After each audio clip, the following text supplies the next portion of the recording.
시청자 여러분 안녕하십니까? 4월 10일 금요일 매일신문 영상뉴스입니다. 세월호 인양이 기술적으로 가능하다는 결론이 발표됐습니다. 누워있는 상태 그대로 통째로 인양하는 방법이 유력합니다. 해양수산부 세월호 선제처리 기술검토 태스크포스팀은 세종청사에서 기자회견을 열고 인양 시뮬레이션을 통해 검토한 결과 세월호를 인양하는 것이 기술적으로 가능하다는 결론을 내렸다고 밝혔습니다.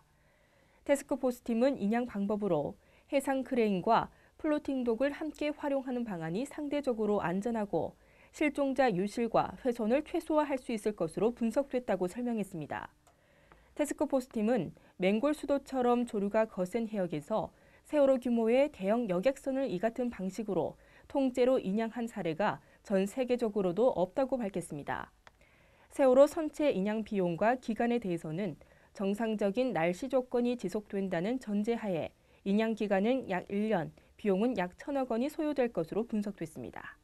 제7차 세계 물포럼 개막을 앞두고 대구시장과 경북도지사가 세계 물위기 극복을 위해 적극 앞장서겠다고 밝혔습니다. 권영진 대구시장과 김관용 경북지사는 어제 발표한 담화문에서 이번 세계 물포럼에 170여 개국 3만 5천여 명이 참여해 세계 물 문제 해결을 위한 지혜를 모을 것이라며 인간과 자연이 조화를 이루는 획기적인 해결책이 나오길 기대한다고 밝혔습니다. 그러면서 이번 행사가 대구 경북을 전 세계에 알릴 수 있는 절호의 기회인 만큼 역대 최고의 물포럼이 되도록 혼신의 힘을 다하겠다며 아낌없는 성원을 발휘해 줄 것을 당부했습니다.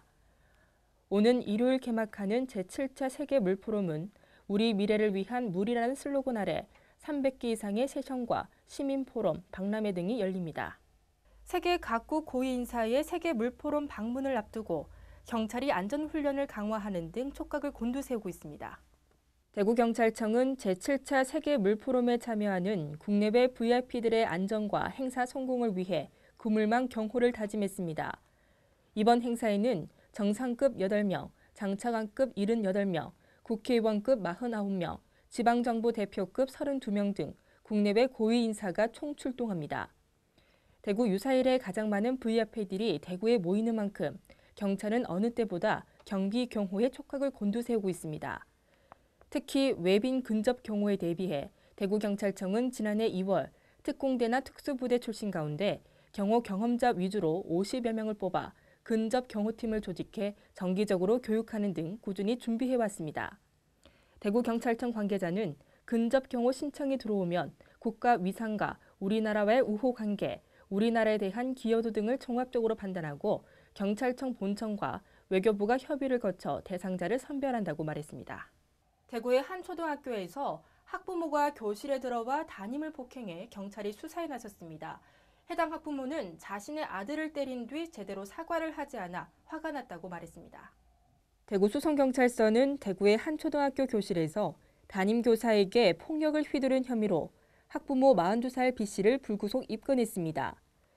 B씨는 최근 아들을 훈계하며 머리를 때린 39살 A교사에게 항의하기 위해 8일 오전 9시쯤 학교로 찾아가 수업 준비 중인 A교사의 머리를 잡고 벽에 내리치는 등 폭력을 휘두른 혐의를 받고 있습니다. 학교 측은 B씨가 행패를 멈추지 않자 경찰에 신고했으며 교사 A씨는 인근 병원에서 치료를 받았습니다. 경찰 조사 결과 B씨는 교사 A씨가 최근 아들의 머리를 한 차례 때린 뒤 제대로 사과하지 않은 것에 항의하려고 학교를 찾았다가 화가 나 폭행을 저지른 것으로 알려졌습니다. 경찰은 교사 A씨의 병원 치료가 끝나는 대로 정확한 사건 경위를 조사할 방침입니다. 한국은행이 올해 경제 성장률 전망치를 3.4%에서 3.1%로 하향 조정했습니다. 한국은행은 올해 경제 성장률을 지난 1월 전망치인 3.4%보다 0.3%포인트 낮은 3.1%로 하향 조정했다고 밝혔습니다. 소비자 물가 상승률 전망치도 1.9%에서 0.9%로 낮췄습니다. 이주열 한국은행 총재는 성장률 하향 조정 배경에 대해 지난해 국내 총생산 4분기 실적치가 예상보다 부진한 데 주로 기인했다고 설명했습니다. 물가 상승률 조정에 대해서는 올해 1분기 실적치가 낮아지고 국제 유가도 예상보다 더 낮아질 것으로 예상되는 점 등을 반영했다고 밝혔습니다. 이제 전국의 봄꽃이 활짝 피어올랐습니다. 특히 봄을 대표하는 벚꽃이 만개해 아름다운 풍경을 자아내고 있는데요. 오늘 대구와 경북 한낮 기온 20도를 기록하며 포근하겠습니다. 주말 동안에도 따뜻한 날씨가 계속돼 나들이 계획 세우시기 좋겠습니다. 이상으로 매일신문 뉴스를 마치겠습니다. 시청해주신 여러분 고맙습니다.